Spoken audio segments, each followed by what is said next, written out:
Pane nhau inoitika nyika yese yanoziva kuti aiwa vakomana vanochema-chema, vakomana aiwa vakasadlainiwa aiwa nethe government macivil servants vamoziva kuti aiwa they are not being satisfied nemuhoro yavari kuwana. Pane mashoko anobuda tichiona kuti aiwa the government inouya panapa ichiti aiwa yavanzwira tsitsi taura mashoko ekuti aiwa yakuincreasa their salary. Sena pina mashoko anobuda achitaurwa pamusoro pe-this increment tichiona vakomana ava vachiratidza kuti they are still not being satisfied nayo. Kuti wasubscribe walike turn the bell icon. Tipina mpetuka panapa panoposwa picture remazingira mukuonera vachiti the government is increased the civil servants salaries effective September 1, 2024, along with assurances that bonuses will be paid in November.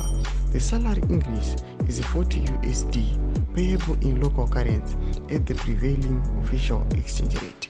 Mashoko anobuda achitaurwa panapa nevakomana aiwa vegovernment yenyika yezimbabwe yatogona kuti aiwa vari kuuya vachivabhadhara mumaziki amuri kuona kuti vakomana vacho havasitomboda nake zvake mutungamiri wenyika achisapota is good backed currency, but people they are advocating for otherwise vachiti aiwa isusu we don't need it, tiri kuda forex iyoyo inotendera toziva kuti aiwa kumagovernment offices ndo yamunodhimanda ndo yamoda dzamashoko achiti ndo yatinodawo, uye tinoona this increment people they are doubting it vachiti aiwa nekuti zvedu tikapiwa pambona kana any significant change tinotoda mari refu chaiyo, vachiona kuti aiwa this is making it difficult for them to earn a living.